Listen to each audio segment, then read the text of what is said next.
welcome to Chalk Talk. I'm Melody Swang. We've got a great show for you today. There's so many good things going on in the school system right now, and we're here to share some of those with you. We caught up with Superintendent Folse on the first day of school when he stopped by Pineview Middle and Marigny Elementary to welcome the students and the teachers to a brand new school year. Good morning, everyone. Nice to see you. Superintendent Trey Folse and School Board President Beth Heinz went to Pineview Middle School and Marigny Elementary School to visit with students on the first day of school. Both understand the importance of this day. It sets the tone for the whole year. Everybody kind of starts new, starts fresh, everyone's excited and ready to go, so I think it's important. Well, it's always good to get off on the right start, and I think all our teachers are ready to do that. And the principals would agree. It's extremely important. Setting the tone the first day of school will set the tone for the rest of the school year.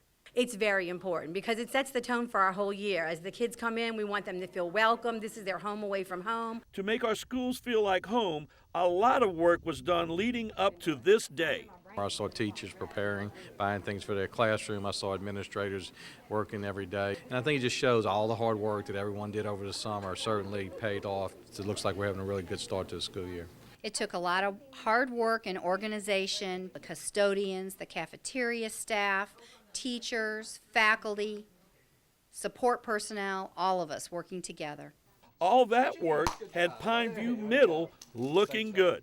Things are looking great. Pineview's a great school. It's nice and clean. The teachers look like they're ready for teaching and learning. The students look like they're ready for a good school year. It's the first day of school at Marigny Elementary, and all the ranch hands have everything in place for all the little cowboys and cowgirls to learn. We are partnering with the district, and our theme here at Marigny is Saddle Up for Success. Be positive and make good choices. While both schools were ready for the big day, there was a lot of exhilaration about the superintendent visiting the schools. Mr. Folse, the superintendent of schools, will be visiting us this morning, visiting some classrooms. We're very excited to have him visit our school. It's very, very exciting to have Mr. Folse here with us today. It's always a joy to have him any day, but the first day of school is such a special day, so it's an honor for him to be with us here today. Amid the joy of the day, Mr. Folse was pleased with everything he's witnessed. So far, so good. We've seen a lot of good things going on already. I saw teaching and learning in every classroom I've been in on day one. Tiger Edwards, Channel 13. The first day of school visit is now an annual event for Superintendent Folse, who selects a couple of schools to visit on the first day of each new school year. The beginning of school signals not only a possible visit from Superintendent Folse, but it's also the beginning of football season. Channel 13 covered the annual Meet the Patriots get-together at Mandeville Junior High, only to discover a fresh new look that's making players and coaches alike a lot prouder. The annual Meet the Patriots event had all the trappings that make up this type of celebration. Introduction of players, cheerleaders, and dance team, and the band, of course. But this year's event provided those in attendance with an opportunity to see the renovated field house and practice field. I guess about 5 years ago we started with the field. We prepped the field and we were able to get fill to turtleback the field, and then ultimately we put in an irrigation system, and then we sprigged the field with Celebration Bermuda. With a hardy turf in place, this field's versatility serves more than just the football team. All the PE classes use the field. Soccer uses the field. All the other sports that practice at school will use the field. Adjacent to this playing surface is the field house. The school board re-roofed the building and plans started to take shape. The first thing we did in here was we gutted everything. That we actually took down a wooden wall that we took down to open up the space so that we could have an open floor plan to put the lockers in. It might look like I'm standing in the locker room of the New England Patriots, but I'm not. I'm standing in Mandeville Junior High's locker room, where they have professional lockers made of alder wood. That's right, Tiger. This is alder wood. As you can see, we have a place here for the players to lock up their valuables. We have a nice little cubby where they can put their helmet and We always have them have their face mask facing left because we want it all to look alike. On top, we put the shoulder pads, and because we put them up on top, they're able to air out. We spray them with Lysol type product to disinfect. We have a place for the hanging clothes, and we also have a place here where they can keep their clean cloth. They take cloth home every day to wash. In the morning, they come back and put their clean cloth in here, as well as their book bags, a place for their book bags during practice. And while we love the look of our locker room, we don't allow them to wear shoes in here because we don't want it smelling like one. But we do allow them to keep their shoes out here. This is a state-of-the-art shoe dryer that one of our parents built for us. Basically, when they come off the field, they put their cleats here. We have air coming out that will actually dry the shoes. It's on a timer. We can set it anywhere from 5 minutes to 4 hours. And when they come back to practice the next day, cleats are dry, and we're ready to start practice all over again. A great idea if you've ever been in a locker room. Also, this facility has a new bathroom area for the players, making this a complete overhaul of the old building, a task that could not be accomplished without a lot of teamwork. It's really been amazing to see the groups of people work together, not only the coaches, but the parents, community members, and school board maintenance people helped out. It's been a great collaboration. True teamwork that will reward the hard work of the student athletes. We demand and we ask a lot of our kids, and they give us 100%, and so we wanted to do something to show them that, hey, we appreciate their effort. That inspiration resulted in the completion of a first-class facility. Well, I have never seen anything like this on a junior high level in my life, and I am quite sure that it would stand up to any other high school or college in the area. So I'm very proud to say that this is the home of the Patriots.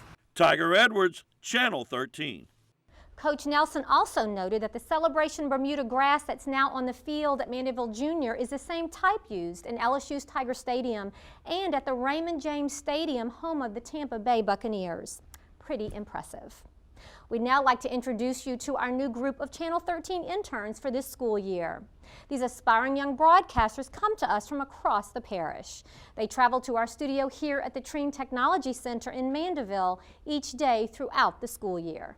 The interns are learning the ins and outs of television production while also earning college credit through Southeastern Louisiana University. This year we have 2 students from Mandeville High School, Robert Smith and Tori Eberhardt.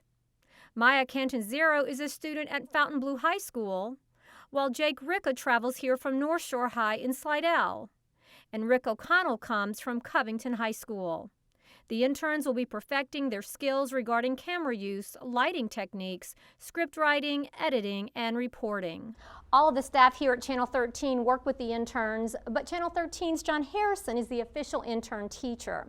We expect great things from them, and based on their work so far, I don't think we'll be disappointed. It's now time for a new segment called the Prep Zone Minute. Each show, Tiger Edwards will share with us what's been going on in the prep zone. What do you have for us this week, Tiger?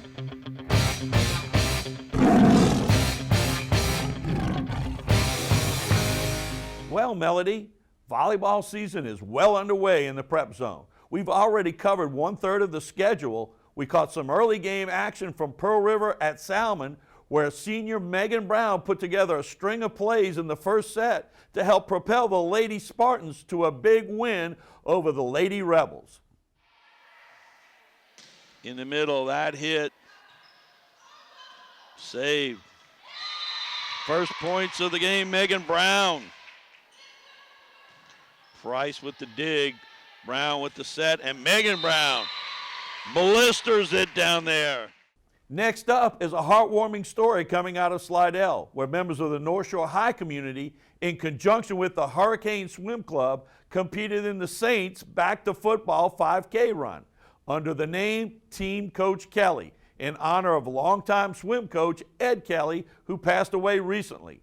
Among the runners were Kelly family members, North Shore High administrators, faculty, and students, along with former swimmers and their parents. The 78-member contingent was the second largest group at the event and recorded the fastest team time of those participating. A wonderful example of everyone recognizing the impact that Coach Kelly had on their lives. That's your Prep Zone Minute. Get out and see your favorite team play, and when you do, look for us. You might be in the Prep Zone too. That's it from here. Thanks, Tiger. We certainly look forward to hearing more from you in our future Prep Zone Minutes.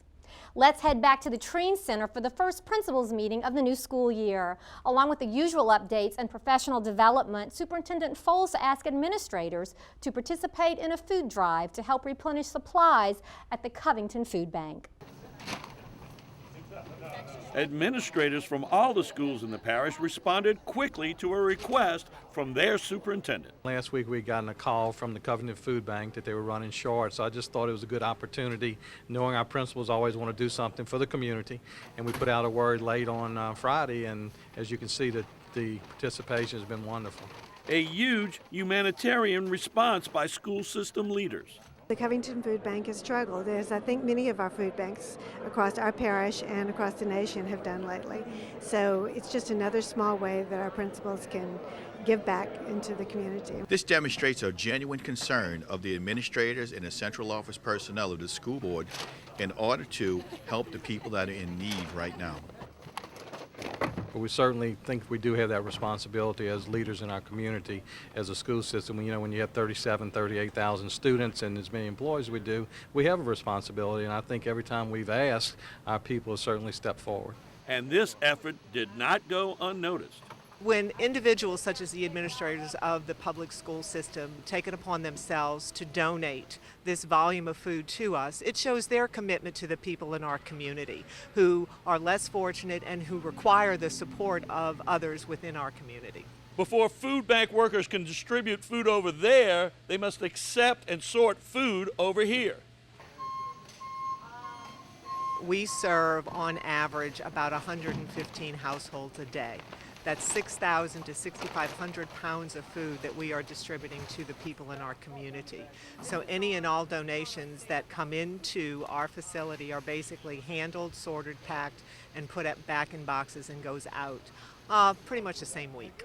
All that work is accomplished by over 500 volunteers, some of whom process today's donation from school system administrators, totaling 684 pounds, and that translates into 518 meals for food bank participants. I think it helps us all reflect when you go to the grocery store and you buy some of these items and you realize you're buying them for other people and what the need is in our community. It kind of gets home, and it lets you realize that you indeed are blessed and you have to give back to others as well. Tiger Edwards, Channel 13. The Covington Food Bank started as a ministry delivering food to 4 to 6 families a day 29 years ago and has grown to include a thrift store, dental clinic, and emergency assistance center. We'd also like to report back on a couple of other exciting things that took place during the first principals meeting of the school year. Superintendent Foles honored St. Tammany Parish President Pat Brister with the first ever Community Connections Award. He gave her the award during the meeting. The award is designed to honor community members who work closely with the school system. I can't think of an honor I'd rather have, and to be the first just makes it even more special. But our school system, I know how hard the teachers, the principals, the staff work here, and the leadership starts at the top. I think you've got great leaders. I've worked with them through emergency and day-to-day operations, and I could not be more proud. Every time we've needed anything for support, she's been there for us, and I do believe it's a true partnership with her. Superintendent Foles plans to honor a community member at each of the monthly principals meetings this year. Superintendent Foles also honored 2 principals with the district's first Education Leadership Award. Donna Addison, principal at Montleon Junior High School, was honored for her 15 years of outstanding educational leadership with the St. Tammany Parish Public Schools. Supervisor Margaret Sharp had the honor of announcing Addison as one of the winners. One summer, I was at Avita Springs Junior High, and I needed a special education teacher. Miss Addison walked in the door. It was probably about 10 minutes later I called Mr. Jabby and said, "I've got my teacher." It means a lot to us principals to have this kind of honor. We all work very hard, but I can honestly say it is nothing but a pleasure. even on those days that are challenging, when you get home and you put your feet up and you say, okay, I made it.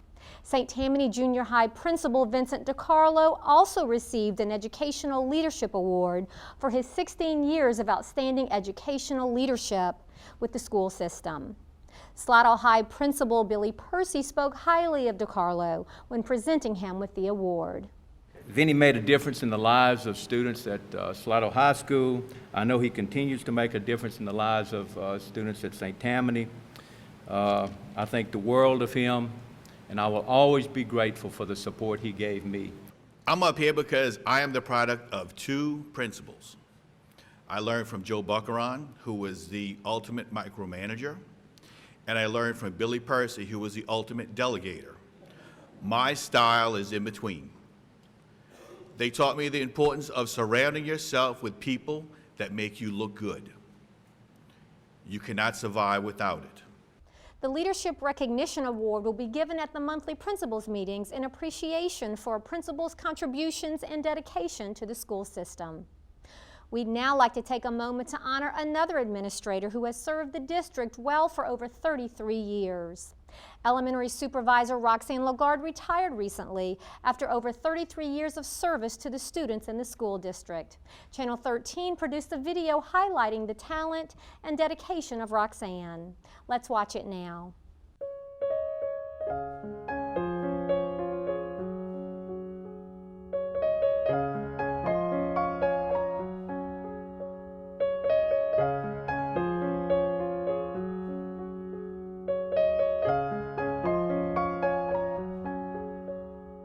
Roxanne Lagarde has been part of the St. Tammany Parish Public School System family for over 33 years.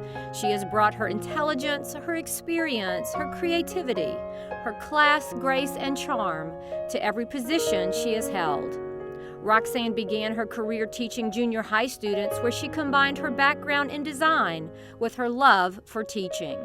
So it was a wonderful mix of bringing my talents to my classroom, taking that art and taking the writing and all those things that I just loved and always did love. I had a spark of drama, people told me, in me, and I used that in my classroom.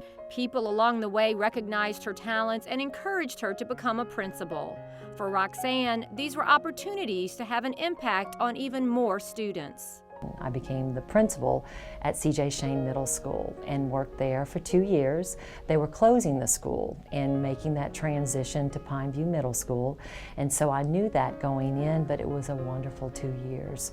But it really started my career as an administrator and moved back to Tchefuncte Middle School, where that was a great honor of being the principal at Tchefuncte Middle in 2000. Roxanne is positive. You know, she each day would start the day with the kids to say, do your personal best. She really believed that every kid could learn and every kid had a best, and every teacher had a best too, which is nice. Her success as a principal paved the way for her eventual move to central office, first as a human resources coordinator, then as a supervisor in curriculum and instruction. Roxanne has, I believe, that unique ability to take something in the simplest form and to just add that little, what I call flair and spark, that makes it stand out. Now certainly, Roxanne can take a flower arrangement and make everything beautiful. But that creativeness, what I have seen the most with Roxanne, has to do with what she's provided to our school system in the way of the curriculum, the instruction, what's best for our students. I also believe that because of her experiences, that even overseeing our ESL program, that she made some adjustments and a redesign there that always focusing on the children. Roxanne made an impact with the LEAP remediation program as well. And it was through Roxanne's efforts and her getting the right people together that program has just really transformed. And it is this unique ability to get the right people together that has helped her throughout her career, a talent that was a result of growing up in a large family. I'm one of 10. You know, it was great growing up in a big family. I'm number 7. But a lot of, I think, what I've gained from being in a family, I've been able to really benefit from in my career. A lot of times she would say, you know, her dad always said, these are not problems, these are challenges we have today. And these are our challenges. So she did always work in things she'd learned from her family and especially from her father, because I know he was a great businessman, great with his community as well. And she learned that from him. Along with husband Jules of 33 years, Roxanne has passed on her wisdom and experiences to her own children. Our 4 daughters all went through the Covington Learning Community. They're all graduates from Covington High. I'm so proud of them. My mom is an amazing woman. I feel like she's a wonderful mother. She's always been a teacher. She always will be a teacher. She always puts others first. She always thinks about what others need, what's the best for them. Always thinks about that before she takes that into account with everything she does in her career, her life, her friendships, her family. Watching Rachel teach, it's easy to see that she draws on the influence of her mother. Putting on that smile, that face, that grace every day for that child's little 30 minutes is really important, and I know that she's taught me that.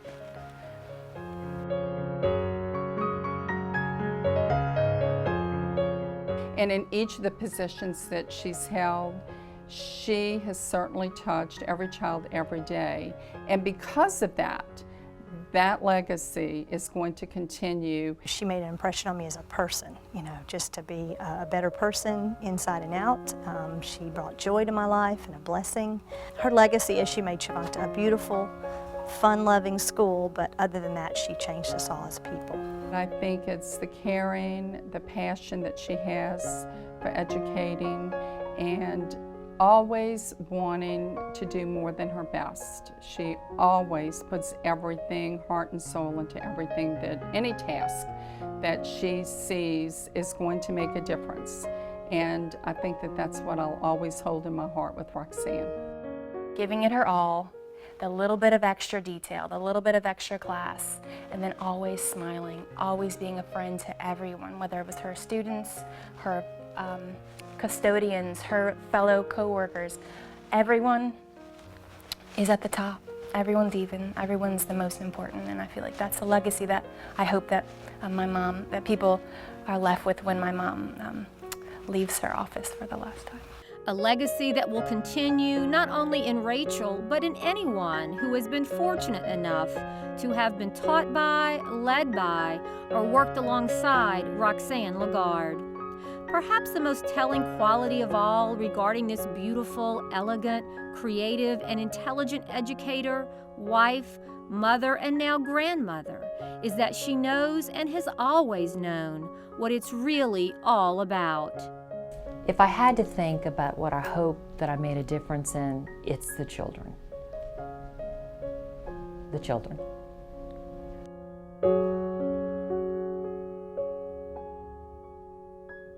We will surely miss Roxanne, but we wish her the best and a very happy retirement.